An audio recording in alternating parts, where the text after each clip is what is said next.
Hello, good morning, नमस्ते सभी को। मैं नेमता यादव अपने इस यूट्यूब चैनल पर आप सबका स्वागत करती हूँ। और आज मैं आप लोगों के लिए लेकर आई हूँ जो ग्राम सचिव का जो पेपर हुआ है ना आप लोगों का 4 शिफ्ट में, उसमें से जो कंप्यूटर के क्वेश्चन हैं उनका टोटल चारों जो पेपर हैं उनके जो कंप्यूटर के जो क्वेश्चन हैं उनको कराऊंगी मैं। ठीक है, तो चलिए स्टार्ट करते हैं उन क्वेश्चन को। जो पहला क्वेश्चन है हमारा वो कह रहा है कि इन्होंने एक कोड दे दिया है बाइनरी में। ठीक है, वो कोड मैं आप लोगों के आगे यहाँ पर राइट कर देती हूँ। 110110000001। ये कोड दे रखा है, ये 0 और 1 में है, तो ये यानी कि बाइनरी कोड हमें दे रखा है। ठीक है, अब इस कोड में से वो पूछ रहा है, ऑप्शंस में दे रखे हैं 4 ऑप्शन कि DE116, इस तरीके से B916, A2916 और अगला ऑप्शन दे रखा है इसमें 129B और 6। इन 4 ऑप्शंस में से हमें फाइंड आउट करना है कि ये क्या बनता है। तो देखो इन सबके यहाँ पर 16 है, इसका मतलब हमें इसको हेक्साडेसिमल कोड में कन्वर्ट करना है। जो हेक्साडेसिमल कोड होता है ना वो होता है 0 से लेकर 15 तक उसमें डिजिट आ सकते हैं इनमें। ठीक है, फिर ये A B ये सब क्या है, इसमें क्या होता है कि जो हमारे पास डेसिमल नंबर होते हैं 0 से 9 तक को, उनको तो हम 1 2 3 अप टू 9 राइट कर सकते हैं, लेकिन जो 9 के बाद में जैसे कि हमारे पास 10 11 12 13 14 और 15, क्योंकि ये 0 से 15 होता है हेक्साडेसिमल हमारे पास में। ठीक है, तो 10 11 12 13 14 15 इनको फिर हम बोलते हैं, इसको A से स्टार्ट करते हैं, A B C D E और F इस तरीके से। ठीक है, तो हमें ये जो हमारे पास बाइनरी कोड दे रखा है, इस कोड में से हम देखते हैं कि क्या बनता है इसमें हमारे पास में। तो देखिए हम क्या करते हैं, जब हमारे पास में दो फॉर्मूले लेते हैं, अगर हमें एक होता है ऑक्टल का कोड। ठीक है, ऑक्टल होता है उसमें क्या होता है, मतलब 8 तक यानी कि 0 से 7 तक डिजिट, लेकिन इसमें ऐसा बेस यहाँ पर राइट कर नहीं रखा, इसमें 16 कर रखा है। इसका मतलब हमें इसको हेक्साडेसिमल में कन्वर्ट करना है। अगर हमें ऑक्टल में कन्वर्ट करना होता है तो हम क्या करते हैं, इनके 3 3 के पेयर बना लेते हैं, लेकिन अगर हमें हेक्साडेसिमल में करना है कन्वर्ट इसको तो हम 4 4 के पेयर बनाएंगे। तो यहाँ से एक 4 का पेयर ये हो गया, उसके बाद में एक 4 का पेयर ये हो गया, और उसके बाद में एक 4 का पेयर हमारे पास में ये हो गया। ठीक है, तो इसको अब हम सोल्व करते हैं कि क्या बनता है। देखो इसको अब ये क्या होता है, जिन्होंने कंप्यूटर पढ़ा हुआ है उनको तो पता होगा कि 0 0 0 1 क्या होता है। अगर किसी को नहीं भी पता होता तो हम क्या करते हैं, इनके नीचे ऐसे राइट करते हैं 1 2, ऐसे डबल 2 टाइम्स, इसका 2 2 का 4 और 4 का 8। अब इसमें हम देख लेंगे कि ये जो 1 डिजिट है वो कहाँ पर है, 1 पर है, यानी कि ये जो कोड है इतना ये हमारा है 1। ठीक है, पीछे से है हमारा। उसके बाद में इसके नीचे भी हम ऐसे लिखेंगे 1 2 4 8। अब हम क्या करेंगे, इसमें 1 यहाँ पर 3 जगह पर है, तो हम इन 3 डिजिट्स को ऐड कर लेते हैं। तो क्या आएगा, 8 और 4 12 13 14, यानी कि 14 आएगा। वैसे तो हम डायरेक्ट इसको देख लेंगे कि सबसे एंड में 1 किसके है ऑप्शन में से, तो इस वाले में हमारा 1 है। ठीक है, तो हम फिर इसको कंप्लीट मैं आपको सॉल्यूशन इसका एक बार बता देती हूँ कि कैसे होगा। ये हमारा कितना हो गया, ये हमारा 14 हो गया। ठीक है, उसके बाद में इसके नीचे भी 1 2 4 8 ऐसे हम राइट कर लेंगे। तो अब इसमें 1 कहाँ पर है, 8 पर है, 4 पर है और यहाँ 1 पर है, तो इन डिजिट्स को हम जहाँ पर 1 है उनको ऐड कर लेंगे। ठीक है, 8 और 4 12 और 1 13। ठीक है, तो यहाँ पर 13, ये एक कोड है अपने आप में, ये एक कोड है हेक्साडेसिमल में, ये एक है। तो मैंने आपको बताया कि हेक्साडेसिमल में क्या करते हैं कि 0 से 15 तक होता है, 9 तक तो हम उसको काउंटिंग में लिखते हैं और 10 11 12 को हम ABCD के फॉर्म में लिखते हैं। तो 1 तो हमारा 1 ही रहेगा। 14 क्या होता है हमारा, E होता है 14 E, तो यहाँ पर मैं E राइट कर देती हूँ। और 13 क्या होता है हमारा, 13 हमारा D होता है। ठीक है, तो इसका D, और क्योंकि ये हमने हेक्साडेसिमल का कैलकुलेट किया है तो यहाँ पर 16 आ जाएगा। ये हमारा ऑप्शन फर्स्ट वाला ऑप्शन है। ठीक है, तो इस तरीके से हमारा ये आंसर करेक्ट होगा इसमें। अगले क्वेश्चन पर चलते हैं। एक सेकेंड, नेक्स्ट क्वेश्चन है हमारा,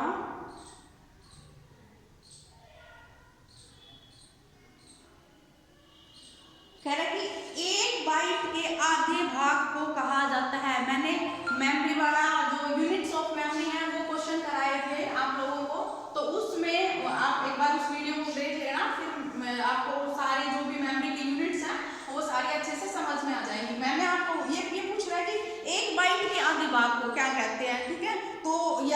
इसमें इंग्लिश में half of A bite is called, कि बाइट देखो सबसे जो छोटी यूनिट होती है ना वो होती है बिट, ठीक है।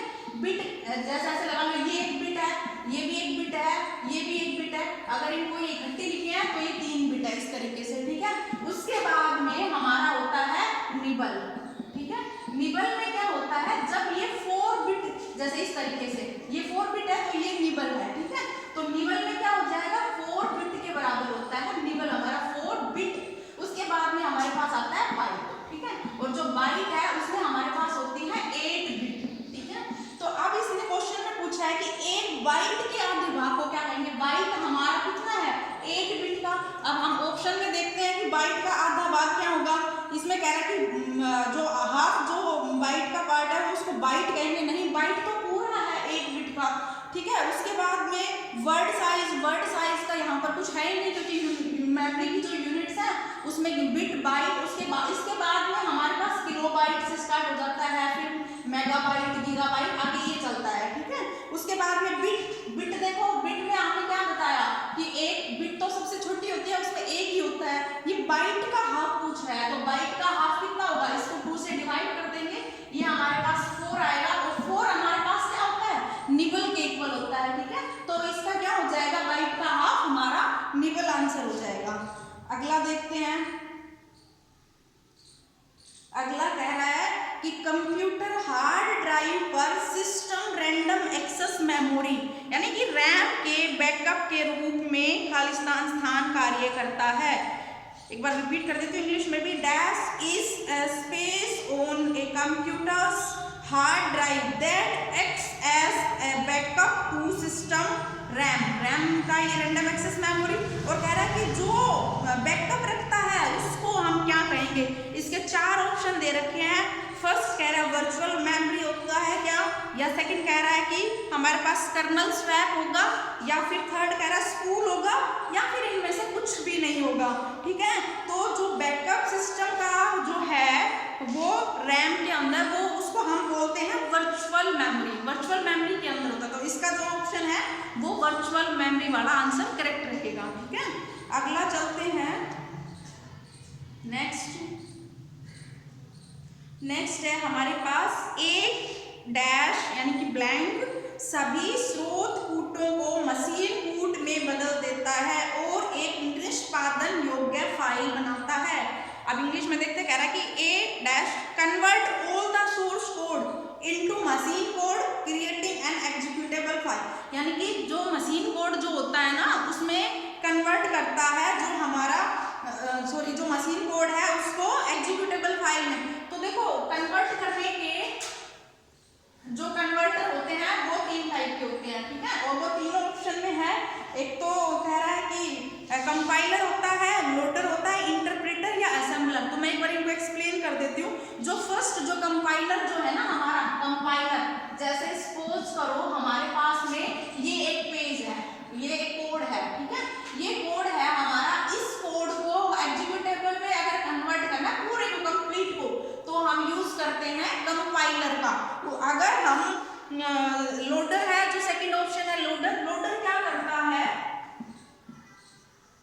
लोड करने का काम करता है, जो हमारा जो पेज है उसको लोड करता है, ठीक है। उसके बाद में अगला है इंटरप्रेटर क्या करता है,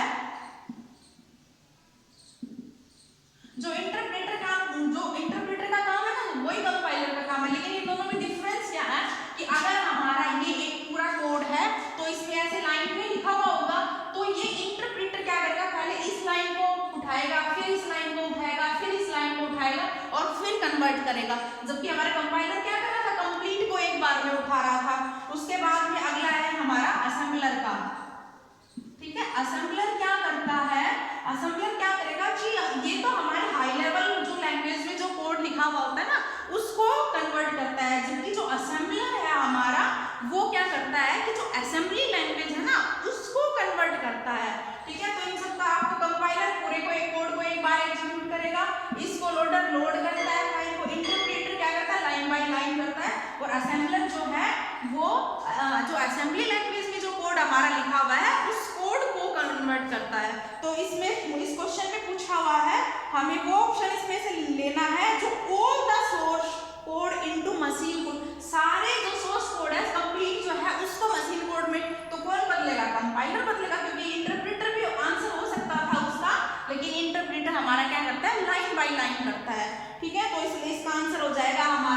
कंपाइलर। चलिए नेक्स्ट क्वेश्चन देखते हैं। कह रहा है कि dash is a connectionless unreliable transport protocol. बहुत सारे टाइप के प्रोटोकॉल्स होते हैं, ठीक है। एक बार थोड़ा मोटा मोटा सा सभी के बारे में मैं बता देती हूँ कि कौन कौन से हमारे पास में प्रोटोकॉल्स होते हैं, ठीक है। एक टीसीपी होता है, टीसीपी हमारा ट्रांसपोर्ट कंट्रोल, सॉरी टीसीपी के अंदर हमारे जो प्रोटोकॉल्स यूज होते हैं तो ये हमारे ट्रांसपोर्ट होते हैं। उसके बाद में एसएमटीपी होता है हमारा। एसएमटीपी अगर हमें मेल सेंड करनी है कोई भी तो उसके लिए हम एसएमटीपी यूज करते हैं, सिंपल मेल ट्रांसफर प्रोटोकॉल की जो मेल है उसको ट्रांसफर करता है। उसके बाद जो पीओपी होता है, इसने तो मेल को सेंड किया और ये मेल को रिसीव करने के लिए पोस्ट ऑफिस प्रोटोकॉल यूज होता है। उसके बाद में एक होता है एचटीटीपी, ठीक है, हाइपर टेक्स्ट ट्रांसपोर्ट प्रोटोकॉल, यानी कि कोई टेक्स्ट है उसको ट्रांसफर करने के लिए यूज होता है। उसके बाद में एक होता है एक एचटीएमएल भी होती है, ये एक लैंग्वेज होती है, इसका भी काफी बार पूछ लेते हैं तो इसकी फुल फॉर्म भी मैं बता देती हूँ क्या एचटीएमएल की। ये हमारी एचटीएमएल एक लैंग्वेज होती है, ठीक है। इस लैंग्वेज के अंदर हमारे पास में हेडर्स होते हैं, तो 6 हेडर्स इसमें पूछ लेता है कि एचटीएमएल जो हम हाइपर टेक्स्ट मार्कअप लैंग्वेज जो है उसमें कितने हेडर यूज करते हैं, तो 6 हेडर उसमें यूज करते हैं हम, ठीक है। जैसे बहुत बड़ा एक हमने बना दिया हेडिंग, उसके बाद उससे छोटा हेडिंग, उसके बाद थोड़ा और स्मॉल लेटर्स हेडिंग, तो उस तरीके से ये एक लैंग्वेज होती है, ठीक है। तो उसी तरीके से अब इसमें पूछ रहा है कि इन और नीचे जो दे रखे हैं जो टीसीपी और एक ये इसने दे रखा है यूडीपी, ठीक है, यूजर डेटाग्राम प्रोटोकॉल। तो इसमें ये दे रखा है और ये दे रखा है हमारे पास। तो कह रहा है कि हमें बताना है कि कौन सा कनेक्शन लेस अनरिलायबल है। तो जो टीसीपी है ना ये तो है नहीं, तो फिर बचता कौन है, यूडीपी। तो यूडीपी जो हमारा है यूजर डेटाग्राम प्रोटोकॉल, इसका ही आंसर हो जाएगा। उसके बाद में नेक्स्ट चलते हैं। कह रहा है कि इसने ये ऑप्शन में दिए हैं, इनमें से कौन सा जो हमारी सेल जो जैसे एक्सेल में क्या होता है, एक्सेल शीट इस तरीके से होती है, ठीक है, इस तरीके से उसमें। तो इसमें जो ये एक है ये तो पूरी क्या है हमारी रो होती है, इसको हम बोलते हैं रो, और ये जो है इसको हम बोलते हैं कॉलम। और जब ये रो और कॉलम एक मिल जाती हैं तो ये जो ग्रिड बन गई हमारा, ये जाल है ना, ये जाल तो हमारी वर्कशीट है, ठीक है, और इसको स्प्रेडशीट भी कह देते हैं। लेकिन जो इसमें से जो ये एक जो डब्बा आप लोगों को दिख रहा है ये रो और कॉलम से मिलके बना हुआ है, इसको हम बोलते हैं सेल, ठीक है। तो अब ये कह रहा है कि इसमें जब हम वैल्यू एंटर करते हैं ना तो इनमें से हम कौन सा जो रूल है वो अप्लाई करते हैं, ठीक है। तो इसमें ऑप्शन जो दे रखे हैं वो फर्स्ट है, एक तो डेटा वैलिडेशन रूल, एक बाउंड्री वैल्यू, एक फॉर्मेट रूल और एक है हमारे पास में ट्रांसपोज रूल, ठीक है। इन 4 में से जो आंसर आएगा वो आएगा हमारा डेटा वैलिडेशन, ठीक है, डेटा वैलिडेशन रूल। इसको हम फॉलो करते हैं क्योंकि इसमें हम इसमें क्या कर सकते हैं, हम इसमें टेक्स्ट वैल्यू भी हम इसमें राइट कर सकते हैं, हम इसमें नंबर की जो वैल्यू भी है उसको भी राइट कर सकते हैं, तो उसको हम बोलेंगे क्या, डेटा वैलिडेशन रूल, ठीक है। उसके बाद फिर नेक्स्ट क्वेश्चन पर चलते हैं। अगला क्वेश्चन कह रहा है, एक बार मैं इसको रफ कर देती हूँ। अगला जो क्वेश्चन है वो कह रहा है कि ए मॉनिटर्स डैश यानी कि blank is the number of times per second that electron guns scan every pixel on the screen. कह रहा है कि जब हमारे पास में एक जो मॉनिटर है उसका स्पेस प्रति सेकंड समय संख्या जो इलेक्ट्रॉन गन स्क्रीन पर प्रत्येक पिक्सल स्कैन कर सके, क्या होता है कि इस तरीके से होता है हमारे पास में, ठीक है। तो यहाँ से इलेक्ट्रॉन्स जो है ना वो डाले जाते हैं सीआरटी में, ठीक है। उसके बाद में इसमें ये होता है कैथोड रे, ठीक है, ट्यूब। तो जब यहाँ इस इलेक्ट्रॉन गन से जब यहाँ पर जो पिक्सल्स जो डाले जाते हैं, जो इलेक्ट्रॉन गन जो स्प्रेड करती है, तो उसको पूछ रहा है कि उस जो इलेक्ट्रॉन गन जो स्क्रीन पर पिक्सल जो स्कैन करती है ना उसको क्या कहेंगे हम। तो इसका ऑप्शन है स्पीड, उसके बाद में रिफ्रेश रेट या रिजोल्यूशन या व्यू एरिया। तो इसका होगा रिजोल्यूशन, ठीक है, रिजोल्यूशन होता है हमारे पास में, ठीक है। तो इसका आ जाएगा आंसर हमारा रिजोल्यूशन। नेक्स्ट क्वेश्चन देखते हैं। कह रहा है कि font size is measured in points, A point is dash of an inch. कह रहा है कि जो फॉन्ट साइज जो होता है ना, जो हम लिखते हैं, जैसे हमने ये लिख रखे हैं, इनका साइज होता है, फॉन्ट साइज बोलते हैं जिसको।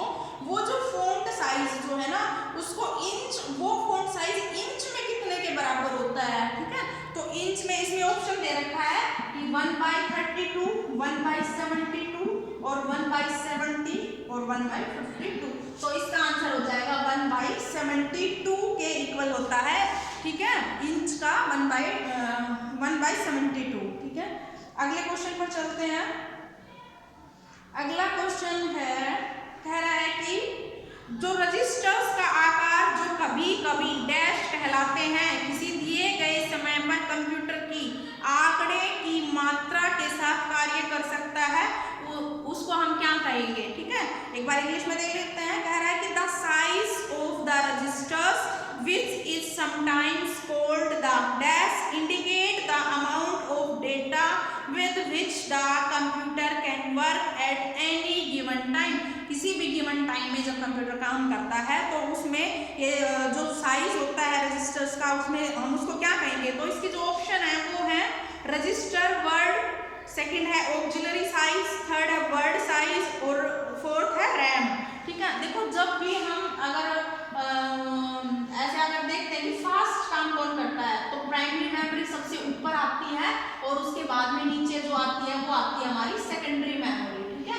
सेकेंडरी मेमोरी में क्या होते हैं हमारे जो मैग्नेटिक टेप है, मैग्नेटिक डिस्क है, फ्लॉपी जो है, वो सब हमारे इसमें आते हैं। और जो प्राइमरी मेमोरी होती है इसके अंदर जो सबसे टॉप पे होता है वो होता है हमारा रजिस्टर, ठीक है। ये मेमोरी ये स्टोर करते हैं डेटा को, रजिस्टर के अंदर स्टोर होता है, रैम के अंदर होता है।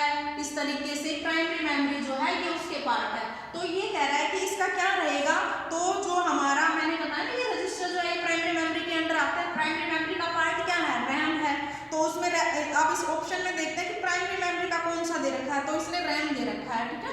तो इसका आंसर क्या हो जाएगा हमारा, रैम हो जाएगा।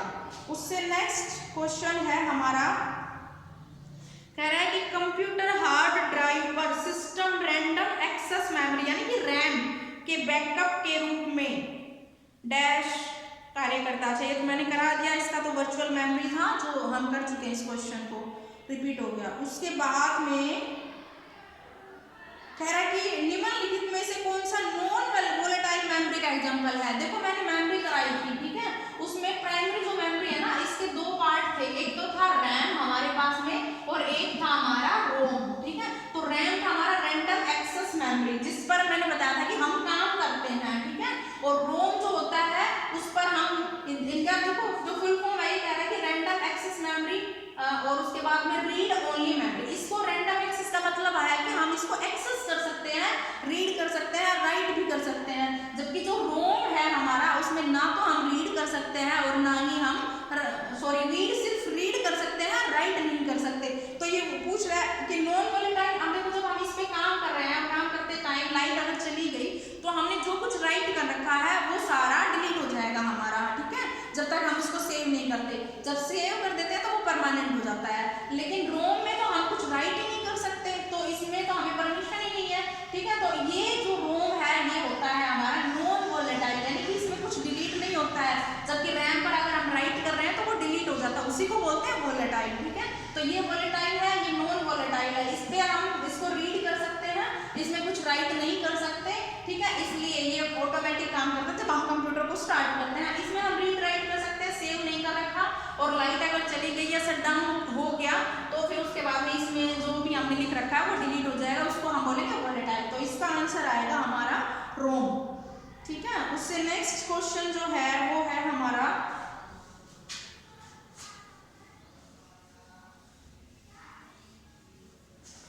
जो नेक्स्ट क्वेश्चन है ये कह रहा है कि MS एक्सेल में एक वर्कशीट जिसे डैश भी कहते हैं एक सारणी है जिसमें आप आंकड़े और आंकड़ों के नाम प्रविष्ट करते हैं। In MS Excel a worksheet also known as, कि जो MS एक्सेल जो अभी मैंने बताया था कि इस तरीके से जो ये शीट जो होती है, इस शीट को हम क्या कहते हैं, इसका हमें नाम पता होना चाहिए। तो ऑप्शन देखते हैं क्या क्या है। पहला कह रहा है कि हम डेटा रूम या डेटा सेट या रो या स्प्रेडशीट, ठीक है। तो इसके नाम जो होंगे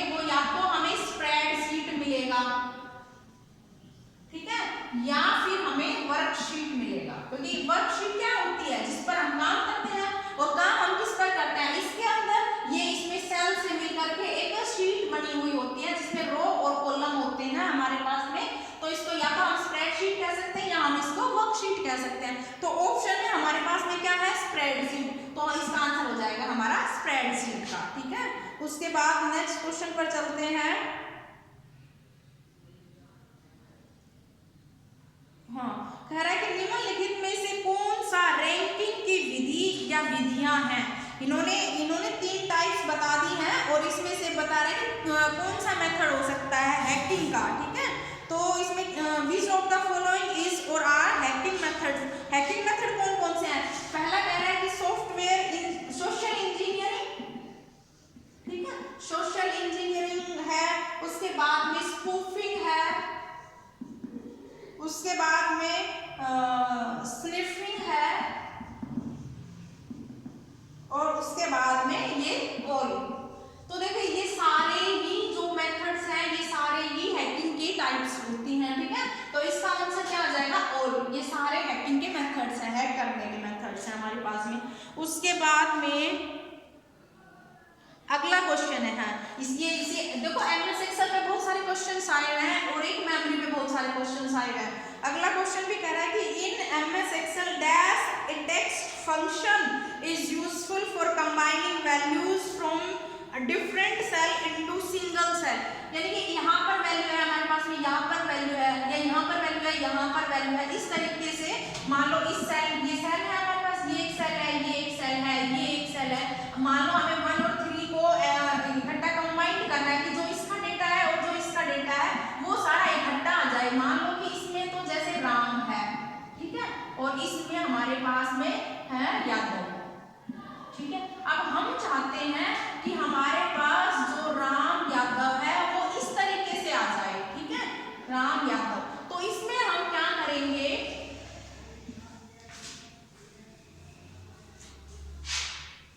इस तरीके से जब इकट्ठा आ जाए, इन दोनों को कंबाइन करने के लिए आ जाए। तो देखो इसके ऑप्शंस जो है ना वो कह रहे हैं कि ऐड करना है हमें।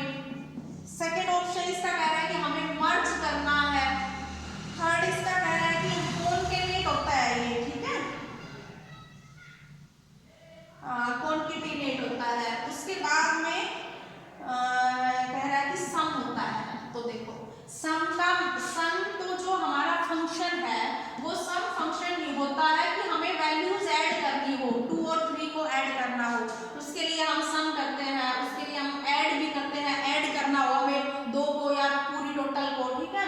मर्ज में क्या होता है कि जैसे हमारे पास में ये 2 सेल है, ये 2 लगा लो या ये राम और यादव लगा लो। अगर हम इनको मर्ज करेंगे ना तो ये इस तरीके से पूरा एक बन के आ जाएगा हमारे पास में राम और यादव, ठीक है। जबकि हमें क्या करना है, हमें तो इन दोनों को कंबाइन करके एक में कंबाइन करना है, हमें इन 2 को कंबाइन नहीं करना है। जो हमारे पास में एक ये सेल है, एक ये सेल है, राम और यादव वाली, इन सेलों को हमें एक सेल नहीं बनाना।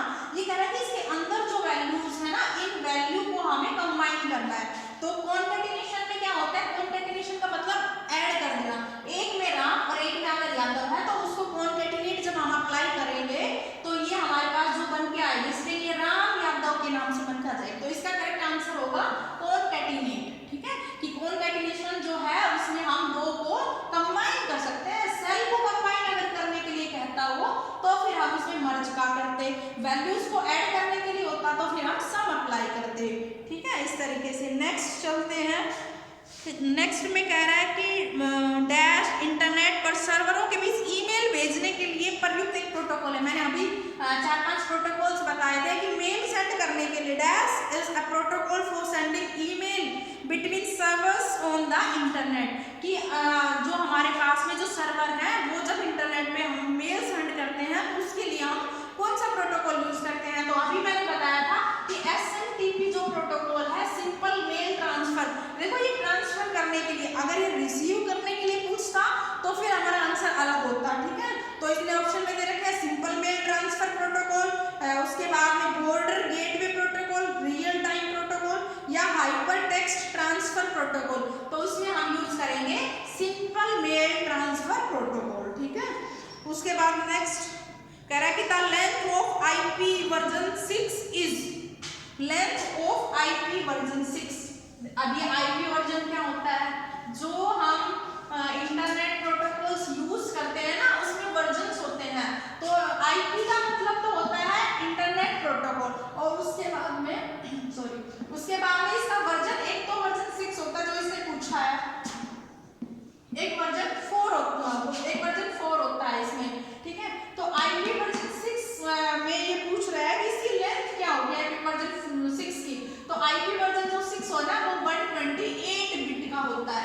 और जो IP वर्जन 4 है वो हमारा 32 बिट का होता है, ठीक है। तो ये इन दोनों को आप ध्यान में रखना। वर्जन 6 पूछा, वर्जन 4 भी कभी नेक्स्ट एग्जाम में किसी में भी पूछ सकता है। तो IP वर्जन 6 हमारा 128 बिट का होता है और IP वर्जन 4 हमारा 32 का होता है। अगर इसकी वैल्यू पूछे कहाँ से कहाँ तक वेरी करती है, पहले इसकी वैल्यू 0 से और 255 तक वेरी करती है, ठीक है। और इसकी जो वैल्यू होती है वो वैल्यू 256 से लेके और नेक्स्ट 300 तक इसकी वैल्यू जो है वो उसकी लेंथ रहती है, ठीक है। तो ये क्वेश्चंस थे।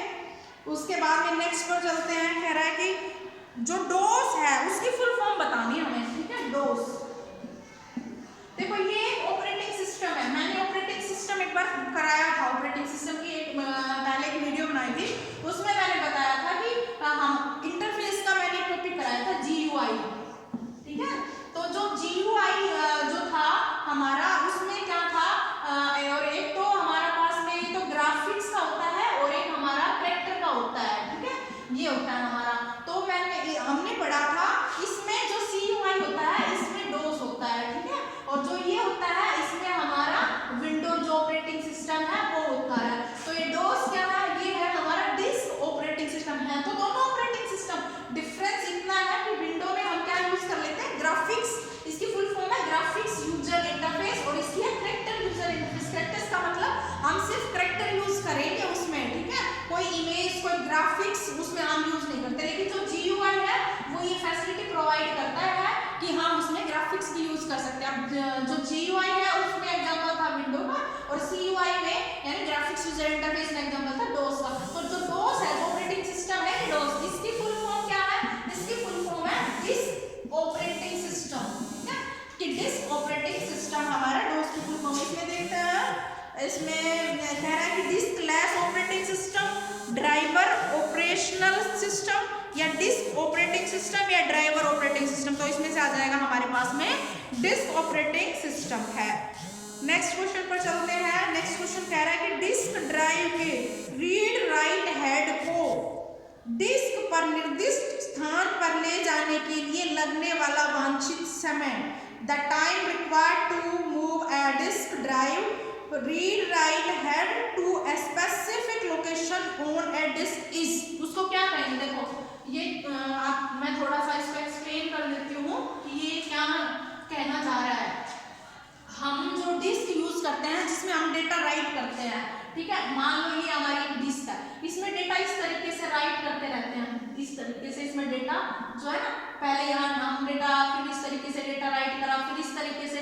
तो ये जो है हमारे पास में इसमें डेटा हमारा हमने इसमें स्टोर कर लिया है, ठीक है।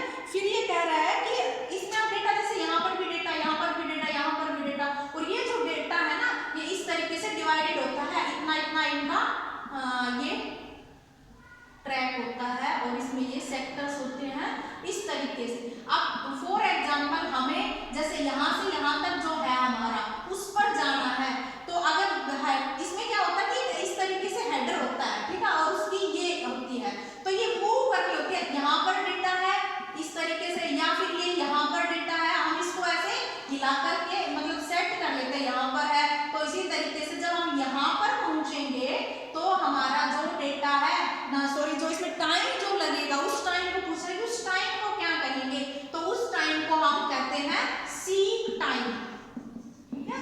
कि ये जो हेडर है ये हेडर जो है ये वाला जो है, इसको रीड राइट हेडर पर पहुंचने के लिए, यानी जहां पर डेटा वहां पर पहुंचने के लिए कितना टाइम इसको लगता है, उस टाइम, सॉरी, जो टाइम लगता है उस टाइम को क्या कहते हैं ये पूछ रहा है। तो इस टाइम को हम क्या कहेंगे, सीक टाइम। इसमें ऑप्शंस में दे रखे हैं, लेटेंसी कहेंगे, राउंड टाइम कहेंगे, टर्न अराउंड टाइम कहेंगे, या सीक टाइम। तो सीक टाइम कहेंगे इसमें इसको हम, ठीक है। नेक्स्ट है, एक पृष्ठ के बाएं दाएं शीर्ष और तल के छोर से दूसरे छोर तक के खाली स्थान मतलब फिलअप होते हैं, यानी कि dash are the empty spaces along the left right top and bottom of a page. कि ये एक पेज है हमारा, ठीक है, इसके टॉप पर, इसके बॉटम पर, इसके लेफ्ट में, इसके राइट में, जो ये स्पेस है लेफ्ट राइट टॉप बॉटम, इस स्पेस को हम क्या कहते हैं, ठीक है। तो जो ये स्पेस है, देखो इसमें ऑप्शंस में दे रखा है फॉर्मेटर, या जस्टिफाई या मार्जिन्स या ट्रैप डोर। तो क्या बोलते हैं हम इसको, जो ये हमने छोटा है इसको मार्जिन बोलते हैं। कहते हैं कितना मार्जिन छोड़ दो, इतना मार्जिन, हम नॉर्मल भी लैंग्वेज में यूज करते थे कि कितना मार्जिन मिला, यानी कि कितना हमें मिला। तो ये जो स्पेस है ये इसको बोलते हैं हम मार्जिन, ठीक है। उसके बाद में लिख देती हूँ मैं मार्जिन। अगला क्वेश्चन है हमारा, कह रहे कि एमएस वर्ड में चयनित अक्षरों को बोल्ड या अनबोल्ड करने के लिए लघु कुंजी है। In MS Word dash is the shortcut key to make the selected letters bold और अनबोल्ड। बोल्ड हमें करना है या अनबोल्ड करना है? बोल्ड अनबोल्ड का मतलब होता है जैसे हमने ए लिखा, अगर हमने इसको बोल्ड करना है तो इस तरीके से ये जो हमारे पास आउटपुट मिलेगा वो इस तरीके से बोल्ड मिलेगा।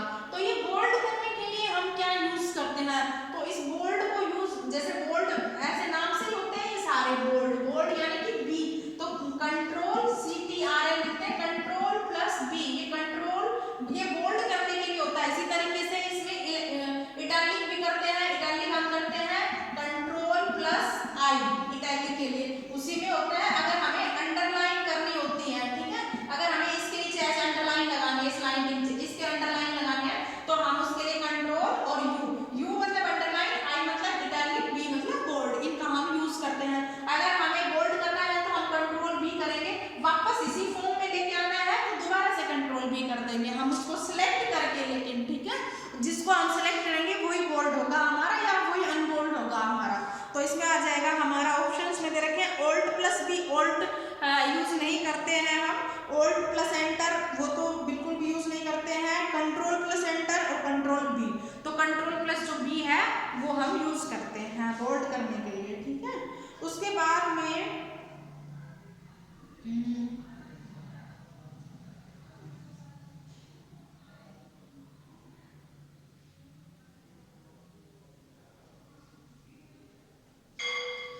अगला क्वेश्चन कह रहा है कि the devices that holds a disk is called, कह रहा है कि एक ऐसा डिवाइस जो डिस्क को होल्ड करता है। देखो किसी भी चीज को अगर कंप्यूटर के टर्म में हम अगर जैसे यूज करते हैं तो पहले उसका ड्राइव होना जरूरी है, उसकी अगर उसकी ड्राइव है तो वो वहां पर हम उसको यूज कर सकते हैं, अदरवाइज नहीं कर सकते। तो अभी डिस्क की बात कर रहा है कि जो डिस्क जो है ना उसको, उस डिवाइस को अगर हमें यूज करना है तो उसका कौन सा ड्राइव यूज होगा? तो सिंपल बात है, डिस्क है तो डिस्क ड्राइव हो जाएगा उसका हमारे पास में, तो ये हो जाएगा हमारा, इसमें दे रखा disk set, disk drive, disk lap या डिस्क बैग, तो हम इसमें यूज करेंगे डिस्क ड्राइव। बहुत सिंपल था ये क्वेश्चन, तो डिस्क के लिए हम डिस्क ड्राइव को यूज करेंगे, ठीक है, तो डिस्क ड्राइव। अगला कह रहा है, जो अगला जो क्वेश्चन है हमारा वो बोल रहा है, ये कह रहा है कि SCSI का, अच्छा फुल फॉर्म लिखनी है भैया हमें कि SCSI की फुल फॉर्म क्या होती है, SCSI की फुल फॉर्म क्या होती है? तो SCSI इसमें ऑप्शन है कि small computer software interface, small computer system interface, small computer storage interface, small computer standard interface, ये 4 ऑप्शन है, इसमें हमें फाइंड आउट करना है। तो इसका आंसर होगा हमारे पास में small computer system interface, small computer system interface, ये इसका आंसर हो जाएगा हमारा, SCSI की फुल फॉर्म हमारी, ठीक है। तो ये क्वेश्चंस थे हमारे, आज हमने सारे जो चारों शिफ्ट में जो क्वेश्चन आए थे कंप्यूटर के, वो चारों शिफ्ट के हमने यहाँ पर उनको सोल्व किया है। और ऐसा नहीं है कि बहुत टफ दे रखे थे कंप्यूटर के क्वेश्चंस, कंप्यूटर के क्वेश्चन जो नॉर्मल हम यूज करते हैं वही दे रखे थे, कोई ऐसा बहुत ज़्यादा लेवल हाई नहीं था इनका, नॉर्मल इतना तो हमें पता भी होना चाहिए कंप्यूटर के बारे में। तो ये सब थे हमारे चारों शिफ्ट के कंप्यूटर के, ठीक है। तो उम्मीद करती हूँ ये सारे आप लोगों को समझ में आ गए होंगे कि क्या ऑप्शन है और कैसे कैसे हैं। जितना जिसका एक्सप्लेनेशन